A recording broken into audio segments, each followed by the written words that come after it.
జయ శ్రీనివాస జయ వెంకటేశ వృషశైలనాథ శ్రీ పద్మనాభ వైకుంఠనాథ జయ విష్ణుతేజ రాజాధిరాజ కవ జయ జయ జయ దేవాదిదేవ జయ వాసుదేవ శ్రీరామచంద్ర జయ కల్కి రూప శౌరీశ మోహనాథ జయ జయ జయ జయ జయ జయ. Srinivasaraju astrology YouTube channel వీక్షిస్తున్న ప్రేక్షకులకి నమస్కారం. ముందుగా మిథున రాశికి వెళ్ళిన వారికి ఈ 2025 సంవత్సర కాలంలో అంటే 29వ తారీఖు వరకు క్రోధినామ సంవత్సరం నడుస్తుంది. 30వ తారీఖు ఉగాది నుండి మనకి విశ్వసనామ సంవత్సరం ప్రారంభమవుతుంది. కాబట్టి ఈ రెండింటిని మనం దృష్టిలో పెట్టుకొని ఈ మిథున రాశికి వెళ్ళినటువంటి వారికి ప్రేమకు సంబంధించినటువంటి ప్రేమికులకి ప్రేమ ఫలితాలలో కొన్ని ముఖ్యమైనటువంటి అంశాలని ఒక 3 పాయింట్లు వారిగా పరిగణనలో తీసుకొని ఆ 3 పాయింట్లకు సంబంధించి ఈ విశ్వసనామ సంవత్సర కాలం ముందు వీరికి ఏ విధంగా ఉంటుంది, ఏ విధమైనటువంటి ఫలితాలు వస్తాయనే దాని గురించి ఈ వీడియోలో తెలియపరచడం జరుగుతుంది. మొదటి పాయింట్, ప్రేమించినటువంటి వారు ప్రేమ పెళ్లిళ్ళకు సంబంధించి ప్రేమికులు వివాహాలు చేసుకునేటటువంటి యోగ్యత ఏ విధంగా ఉంటుంది ఈ సంవత్సరంలో అనేది ఒకటి. ఇక నెక్స్ట్ 2వ పాయింట్లో విడిపోయినటువంటి వారు తిరిగి కలిసేటటువంటి ప్రయత్నం ఈ సంవత్సర కాలంలో ఎలా ఉంటుంది, దూరమైన వారు తిరిగి కలుస్తారా లేదనేది 2వది.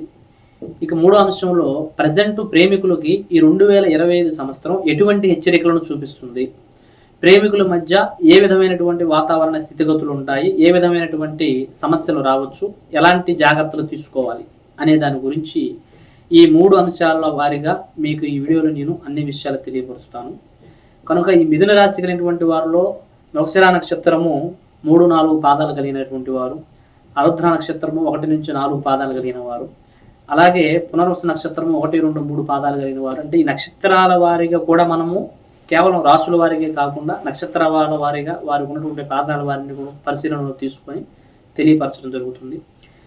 మొదటి అంశమైనటువంటి ప్రేమకు సంబంధించినటువంటి పెళ్ళిళ్ళు వరకు తీసుకెళ్లేటటువంటి పరిస్థితులు, ప్రేమని వివాహం చేసుకోవాలనుకున్నటువంటి ప్రేమికుల మధ్య ఏ విధంగా ఉంటుందనే అంశాన్ని మనం చూసినట్టయితే, సహజంగా కొంతమంది ప్రేమలో సంవత్సరాల తరబడి అంటే ఉద్యోగాల దగ్గర పరిచయం అయి ఉండొచ్చు, స్టడీ అంటే చదువుకునేటప్పుడు కాలేజీలో పరిచయాలు అయి ఉండొచ్చు, కొంతమంది చిన్నప్పుడు స్నేహాలు పరిచయాలు కానీ, అలాగే బంధుమిత్రుల్లో తర్వాత రిలేషన్లో ఉన్న పరిచయాలు, కొంతమంది ఈ సాఫ్ట్వేర్లో కానీ ప్రభుత్వ ఉద్యోగాల్లో కానీ తర్వాత ప్రైవేట్ రంగాల్లో కానీ ఇలా బతుకుదెరువు దగ్గర అయినటువంటి పరిచయాలైనా అయి ఉండొచ్చు. వారి యొక్క పరిచయాలు కాస్త స్నేహం కాస్త ప్రేమగా మారి ఆ ప్రేమని ఇరువురు మధ్య ఒప్పందంతో కలిసి బతకాలన్నటువంటి ఆలోచనతో ఏదైతే పెళ్లి చేసుకోవాలనుకుంటామో ఆ వివాహం అనేది ఇంట్లో పెద్దవాళ్ళు ఒప్పుకుంటారు లేదో అనేటటువంటి భయం కొంత, ఒకవేళ పెద్దవాళ్ళకి తెలిసినా ఏ విధంగా రియాక్ట్ అవుతారో అని అట్లా కొంతకాలంగా ఆపుతూ వస్తున్నవి, లేదంటే ఒకరికి ఉద్యోగాల్లో సెట్ అవ్వలేదు, ఇంకా వాళ్ళకి మంచి పొజిషన్గా రాలేదు అని అలా ఆగినవి కొన్ని, లేదంటే కొంతమందికి ఇంట్లో వాళ్ళకి తెలిసినా కొన్ని గొడవలు వాగ్వాదాలు అవుతూ వాళ్ళు ఒప్పుకుంటారా లేదా, ఒకళ్ళు ఒప్పుకుంటే ఎప్పుడు ఒప్పుకుంటారు, దానికి పరిష్కారం ఎలా అవుతుంది అనేటటువంటి అంశాలు కొన్ని. ఇలా ఏదైతే ప్రేమించుకున్నటువంటి వారు తమ ప్రేమని చాలామందులు అంటే ఇప్పుడు 100%లో 50% ప్రేమని చివరి వరకు లీడ్ చేయగలిగిన వాళ్ళని కొంతమంది చూస్తుంటాం. మధ్యలో 50% ఏదో ఒక సమస్యల వల్ల ఇరువురి మధ్య సరిగా పొంతన లేకపోవటము, ప్రేమించిన కొన్ని రోజులకి విడిపోవటము, ఒకరికి మధ్య ఒకరికి అండర్స్టాండింగ్ లేకపోకుండా దూరం అయిపోవటం, వేరే ఇతర సమస్యల వల్ల చిన్న వాటికి డిస్టర్బ్ అయి వెళ్ళిపోవటం, అలా 50% చూస్తుంటాం. ఒక 50%లో చివరి వరకు వచ్చినా అందులో నిలబడేది ఒక 20%, 25% అయితే మధ్యలో 30% ఏదో ఒక కుటుంబ పరిస్థితుల వలన కూడా పెద్దవారి నుంచి కూడా బ్రేక్ అయ్యి కొన్ని చూస్తూ ఉంటాం. కానీ అలాంటివి ఏదైతే తమ ప్రేమను వివాహం వరకు తీసుకెళ్లాలి అనుకునేటటువంటి ఈ సమస్యతో గత 2024 వరకు బాధపడుతున్నటువంటి వారు ఎవరైతే ఉన్నారో వారికి ఈ విశ్వసనామ సంవత్సరము పలుకుతున్న స్వాగతం ఏమిటంటే, మీ ప్రేమని వివాహంగా ప్రయత్నాలు చేయటానికి ఈ సమయకాలం అంటే మీకు ఏదైతే మార్చి ప్రారంభమవుతుందో అక్కడ నుండి నవంబర్ వరకు కూడా మీ ప్రేమని వివాహంగా మార్చుకోవడానికి అన్ని విధాలుగా మీకు మంచి అవకాశాలు రావటము, మంచి పరిస్థితులు మీకు అనుకూలంగా మారటము, తర్వాత మీ కుటుంబీకుల నుంచి కానీ కొంత ఏ అయితే పరిస్థితులు మీకు కొంచెం అనుకూలంగా లేకుండా పోయాయో అవి మీ మార్గంలో రావటం కానీ, ఈ తరుణానికి సంబంధించిన అంశాలు కాస్త మీకు పాజిటివ్గా ఉన్నాయి. దాని వలన ఈ సంవత్సర కాలం ముందు మీరు కాస్త ఏదైతే తొందరపడకుండా ఏ అంశాలను బట్టి మనం ఇంట్లో తెలియపరచగలిగితే అది మనకు అనుకూలంగా మారుతుందని దృష్టిలో పెట్టుకొని దానికి తగ్గట్టుగా మీ ప్రేమకు సంబంధించినటువంటి విషయాన్ని, ఇప్పుడు వివాహం అనేది కుటుంబాలు సమాజానికి సంబంధించిన అంశమైనప్పుడు ప్రేమ అనేది మీ వ్యక్తిగత అంశమే, కానీ మీరు ఇద్దరు కలిసి బ్రతకాలనుకునేది సమాజానికి కుటుంబాలకు సంబంధించింది కాబట్టి తప్పకుండా కుటుంబం యొక్క ఆలోచనలు వాళ్ళ అనుకూలతలు కూడా కావాలి. కాబట్టి దానికి సంబంధించి ఈ కార్యక్రమాన్ని మీరు ఈ సంవత్సర కాలంలో నేను చెప్పిన ఈ సమయకాలం వరకు మీకు ఖచ్చితమైన మంచి మంచి అవకాశాలు పరిస్థితులు అనుకూలంగా ఉంటాయి. దాన్ని బట్టి ఈ ప్రయత్నం మీరు చేసుకోవచ్చు. తప్పకుండా దాంట్లో మీకు మంచి జరుగుతుంది. ఇక రెండో అంశమైనటువంటిది ఏంటంటే, విడిపోయినటువంటి వారు, దూరమైనటువంటి వారు ఈ సంవత్సర కాలంలో ఈ 2025 సంవత్సరంలో వారికి వచ్చే ఫలితం ఏమైనా ఉంటుందా, అసలు దూరమైనటువంటి వారు తిరిగి ఏమైనా కలుస్తారా, వారి గురించి ఏదైనా హోప్స్ పెట్టుకోవచ్చా అనేటటువంటి అంశంలో పరిశీలించినట్టయితే, విడిపోయినటువంటి వారిలో ఒక్కొక్కరు కుటుంబ వ్యక్తిగత పరిస్థితులు కారణాల వల్ల విడిపోయేది అధికము. కొంతమంది ఇరువురు మధ్య మాట్లాడే విధానాలు కుదరక ఈగో ప్రాబ్లమ్స్ వల్ల వ్యక్తిగతంగా ఒకరినొకరిని అర్థం చేసుకోకపోవడం వల్ల విడిపోయే సమస్యలు కొన్ని ఉంటాయి.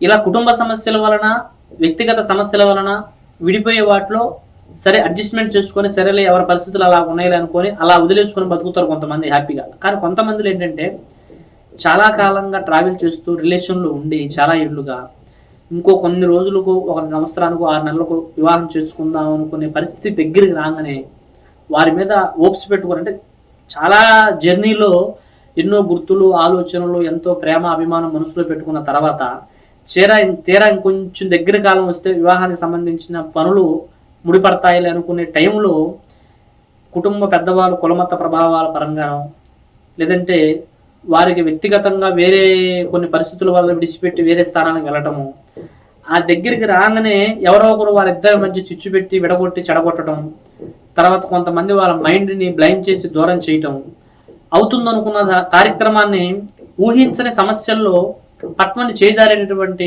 ప్రభావాలు జరగటం, ఈ పరిస్థితుల వల్ల అవతల వ్యక్తి వారి నుంచి దూరమైన, వారి మీద ప్రేమ పెంచుకున్నటువంటి వారు ఎవరైతే ఉంటారో వారు తేరుకోవటము, ఆ సమస్య నుంచి కోలుకోవటం చాలా కష్టం అవుతుంది. అలా కష్టం అవటం వలన వాళ్ళ గురించి ఎదురు చూడటము, ఈ సంవత్సరమా, నెల, 2 నెలల అని అలా చాలా రోజులుగా ఇటు ఇంట్లో వాళ్ళకి సమాధానం చెప్పలేరు, ఇంట్లో వాళ్ళు పెళ్లి సంబంధాలు చూద్దామన్నా ఏ విషయం చెప్పుకోలేరు, అలాగని వాళ్ళ విషయాన్ని 10 మందిలో పెట్టుకోలేరు, అలాగని వాళ్ళు మర్చిపోలేరు. దాని వలన ఇటు స్టడీ పరంగా కానీ, కెరియర్ పరంగా కానీ కొంచెం కొంచెంగా గ్రోత్ తగ్గిపోతూ, డౌన్ అవుతూ, హెల్త్ పరంగా డిస్టర్బ్ అవుతూ, ఇవన్నీ కూడా మనసులో టెన్షన్లో ఒక సమస్యకి ఇంకో కొన్ని సమస్యలు తోడవుతూ దాని వలన ఇబ్బంది పడుతూ ఆ దూరమైన వారిని తిరిగి కలుస్తామా లేదా అనేటటువంటి బాధ ఏదైతే ఉంటుందో అది ఈ సంవత్సర కాలంలో మీకు ఈ విశ్వసనామ సంవత్సరము ఉగాది నుండి ప్రారంభమవుతుంది. కాబట్టి ఉగాది నుండి కూడా మీకు ఆగస్టు వరకు కూడా ఈ సమస్య నుంచి మీకు బయటపడేటటువంటి దారి తప్పకుండా మీకు ఎదురవుతుంది. ఏ సమస్య వలనైతే మీ మనశ్శాంతి, ప్రశాంతత ఏదైతే కోల్పోయారో తిరిగి అది మరలా మీకు చేరువయ్యేటటువంటి పరిస్థితి, మీ నుంచి కాదని పోయిన వారు మిమ్మల్ని అర్థం చేసుకొని మీ దారిలో రావడానికి కానీ, లేదంటే వారిని మీ దగ్గరికి తెప్పించుకునేటటువంటి మార్గం కానీ, ఆ సమస్యకి తగు పరిష్కారమైనటువంటి ప్రయత్నం కానీ, ఒక సహాయం కానీ, ఒక వ్యక్తి ద్వారా కానీ తప్పకుండా మీకు దానికి సంబంధించిన దారి దొరుకుతుంది. ఇక మూడో అంశమైనటువంటిది, ప్రేమికులకి ప్రజెంటు ఈ సంవత్సర కాలం ఏ విధమైనటువంటి హెచ్చరికలు ఉన్నాయి, ఏ విధమైనటువంటి సమస్యలు రావచ్చు, ఎలాంటి మంచి జరిగే ప్రయత్నాలు ఉన్నాయి. ప్రజెంట్గా ఈ ప్రేమికుల మధ్య ఏదైతే 2025లో ప్రారంభం జరుగుతుందో ఈ సంవత్సరంలో ప్రేమికులలో ఉన్నటువంటి ముఖ్యమైనటువంటి అంశాలు ఏమిటంటే, మీకు వ్యక్తిగతంగా అంటే మాట్లాడే విధానం చేత కాకపోవటము, ఒకరితో ఎలా మెసులుకోవాలో అర్థం కాకపోవటం, చిన్న చిన్న విషయాలకి ఎక్కువగా ఆందోళన, అనుమానం, టెన్షన్ పడటం వల్ల కొంతమంది ప్రేమికులు మధ్యలోనే పులి స్టాప్ అయ్యేటటువంటి ప్రమాదాలు ఈ సమయకాలంలో ఉన్నాయి. ఒకటి. రెండోది, మీ అంతటా మీరే మీ మనసులో ఉన్నటువంటి అంతరార్థాన్ని అవతల వాళ్ళకి తెలియపరుచుకొని వాళ్ళ ద్వారా సమస్యలు తెచ్చుకునేటటువంటి అవకాశాలు కొన్ని. ఇరువురు ప్రేమికుల మధ్య కొంతమంది చెప్పుడు మాటలు చెప్పే పరిస్థితుల వలన, ఎదుటివారే చెప్పుడు మాటలు వినటం వలన, చిన్న చిన్న విషయాల్లో కూడా ఏరే రకమైనటువంటి లోపాలను అంచనా వేయటం వలన కూడా కొన్ని సమస్యలు మీకు రావచ్చు. దాని వలన ప్రేమికులకి ఈ మధ్యకాలం ఉందో మీరు ఫోన్లో మాట్లాడేది కానీ, తర్వాత మీరు ప్రేమించిన స్త్రీతో కానీ ప్రేమించిన వ్యక్తితో కానీ నడుచుకునే ప్రవర్తన కానీ కాస్త నమ్మక సత్యంగాను ఉండాలి. ఇంకొకరి మాట మీద డిపెండ్ అయ్యి మిమ్మల్ని మీరు అనుమానించుకునే పరిస్థితి చేసుకోవద్దు. ఏదున్నా ఉన్న విషయం ఉన్నట్టుగా యథార్థంగా మాట్లాడుకునే పరిస్థితులు చేసుకోవడం చాలా మంచిది. కాబట్టి ఈ ప్రేమికులలో కూడా ప్రజెంట్ మీకు వచ్చే సమస్యలల్లా కూడా ఒకరిని ఇష్టపడుతూ మధ్యలో ఇంకొకరిని మీద మైండ్ డైవర్ట్ అయ్యే ప్రమాదాలు, ఇంకొకరు మీ జీవితాల్లోకి రావటం, మిమ్మల్ని విడదీయడానికి చేసే కొన్ని ప్రయత్నాలు జరుగుతాయి. దాని తర్వాత పెద్దవాళ్ళ నుండి కూడా, కుటుంబ పరిస్థితుల నుండి కూడా మీ వ్యక్తిగత జీవిత విధానాల్లో కొన్ని అంశాల మీద ముందుకు పోలేకపోవటం వల్ల ఆ డిస్టర్బెన్స్లో దీని మీద మీరు కాస్త నిర్లక్ష్యం చేయటం వలన కూడా కొన్ని ఇబ్బందులు రావచ్చు. కాబట్టి ఓవరాల్గా ఏదేమైనా ప్రేమికుల మధ్య మీ వ్యక్తిగత కారణాలు, మధ్య వాళ్ళ ఆలోచనలు ఇందులోకి తీసుకురాకుండా ఉంటే ఈ సంవత్సర కాలం మీకు చాలా మంచిగా ఉంటుంది. మనం దుఃఖించకూడదు అనుకుంటే మనం ఎంచుకునే నిర్ణయం కూడా బాగుండాలి. అంటే మనం మాట్లాడే విధానం బాగుండాలి. తర్వాత మనం తీసుకునే నిర్ణయం, ఒక పాయింట్ మనం మాట్లాడుతున్నామంటే అది దుఃఖానికి కారణం తీస్తుందా, అది ప్రశాంతంగా నవ్వి బ్రతికేదానికి కారణం తీస్తుందా అని తెలుసుకొని మాట్లాడగలిగే ప్రయత్నం కూడా చేసుకోవాలి. కాబట్టి ఈ సమయకాలం ముందు ప్రేమికుల మధ్య చిన్న చిన్న సమస్యలు మొదలవటానికి అది మీ ఆలోచన విధానాలను బట్టి ఆధారపడి ఉంటుంది. కానీ కాలం వల్ల, కర్మఫలం వల్ల, మీరు చేసిన తప్పుల వల్ల, మీ జాతక లోపాల వల్ల కాదు. అది ఒకటి దృష్టిలో పెట్టుకొని జీవించాలి.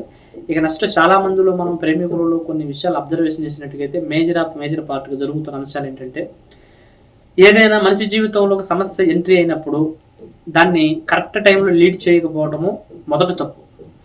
రెండోది, ఒక సమస్యని అనవసరమైనటువంటి చోట్ల తిరిగి కాలవేతన చేయటము, ఆ సమస్యను సరైన సమయంలో నిర్ధారణ చేయకపోవటము, ఒక సమస్య ఎందుకు జరిగిందనేది ఐడెంటిఫై చేయకపోవటము, తర్వాత ఆ సమస్యకు తగ్గట్టుగా మనం ఏ నిర్ణయం తీసుకోవాలనుకునేది తెలియకపోవటం వలన కూడా చేతిలో ఉన్న సమస్య చేజారేదాకా కూడా అర్థం కాకుండా పోతుంది.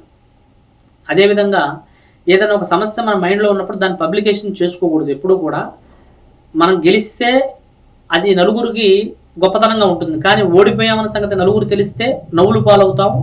దాంతోపాటు మళ్ళీ మైండ్లో ఏదో ఒక గిల్ట్ ఫీలింగ్ ఏర్పడే పరిస్థితి కూడా తయారవుతుంది. కాబట్టి సమస్య ఉన్నప్పుడు అది మైండ్లో పెట్టుకొని దాన్ని మనం ఎలా రెక్టిఫై చేసుకొని ఏ విధంగా ముందుకు వెళ్ళాలనే దాని గురించి ఆలోచన చేసుకోవాలి.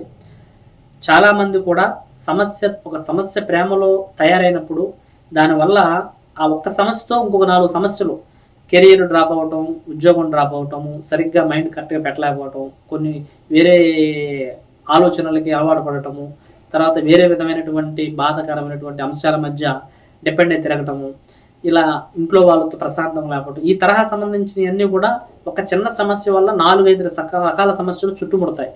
కాబట్టి ఈ సమస్య వల్ల ఆ 4-5 సమస్యలను చుట్టుముట్టేదాకా చేసుకోకుండా వాటి పనిని వాటి చేస్తూనే ఈ సమస్యని ఏ విధంగా మనం రెక్టిఫై చేసుకుంటూ ముందుకు వెళ్ళాలనే దాని గురించి జాగ్రత్తగా ఆలోచన చేసి నిర్ణయాలు లేకపోవడం కూడా చాలా తప్పు అవుతుంది.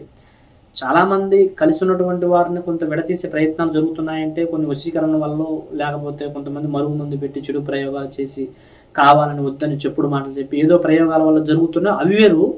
కానీ కొన్ని మన మెసిలే విధానం, మన నడువెడగే విధానం కూడా కరెక్ట్గా లేనప్పుడు కూడా ఇవి జరుగుతూ ఉంటాయి. కాబట్టి వీటిని దృష్టిలో పెట్టుకొని జాగ్రత్తగా నడుచుకోవాలి. ఇంకా మీ వ్యక్తిగత జీవితంలో కొన్ని సమస్యలు మీకు అర్థం కాని ఉండి ఆ సమస్యలు ఎలా బాధపడుతున్నారో తెలియక, ఆ సమస్యలు ఎలాంటి బయటికి రాకాలో అర్థం కాక మీరు ఏదన్నా సతమతం ఉంటే అటువంటి వాటి గురించి బాధపడుతూ ఇలాంటి ఎన్నో సమస్యలను కూడా మనం కొన్ని రోజుల్లోనే పరిష్కారం చేసి చూపించాం. ఇలాంటి ఎంతో మందిని కూడా మనం సంప్రదించిన వారు కూడా ఎన్నో సమస్యలను కూడా తీసేసాం. కాబట్టి మీకు ఏదైనా సమస్య ఉంటే తప్పకుండా మీరు కింద కనబడుతున్న నెంబర్లను కన్సిడర్ చేసినట్టుగైతే మీ సమస్యకు 100% పరిష్కారం దొరుకుతుంది. ఇంకా ఫ్యూచర్లో మీరు ఏమైనా విషయాలను పూర్తిగా తెలుసుకోవాలనుకుంటే కూడా ఛానల్ సబ్స్క్రైబ్ చేసుకోండి. సర్వేజన సుఖంగా బాగుంది. హాయ్ అండి, అందరికీ నమస్కారం. నేను మీ శ్రీలలిత. మీ అందరికీ మన గురువు గారు శ్రీనివాస్ రాజు గారి గురించి చెప్పడానికి వచ్చానండి. ఆయన ఏంటంటే విద్య, ఆరోగ్యం, వ్యాపారం, వివాహం అనేది మన లైఫ్లో చాలా ఇంపార్టెంట్. ఇందులో మనకి ఎన్నో ఎదురుదొడుపులు రావడం, మనం చాలా సమస్యలకి లోనవుతూ ఉంటాం, సతమతం అవుతూ ఉంటాం. అలాంటప్పుడు మన శ్రీనివాస్ రాజు గారిని మీరు సంప్రదించినట్టయితే మీ జీవితంలో జరిగే ప్రతి విషయాన్ని ఆయన మీకు చెప్పి మీకు ఎలాంటి సొల్యూషన్ కావాలో, ఎలాంటి పూజలతో మీ పరిష్కారం అవుతుందో, అలాగే ప్రేమ, పెని, ఇంకా వ్యాపారం, యుఎస్కి వెళ్ళాలనుకుంటారు, ఇవన్నీ సమస్యలు మన శ్రీనివాస్ రాజు గారు మనకు పరిష్కరిస్తారు. ఇంకెందుకు ఆలస్యం, శ్రీనివాస్ రాజు గారు యూట్యూబ్ ఛానల్ అయినా కింద స్క్రోల్ అవుతారు, మన ఛానల్ ఫాలో చేయండి. మీ జీవితాన్ని ఒక బంగారు బాటలో నడిపించుకోండి. All the best.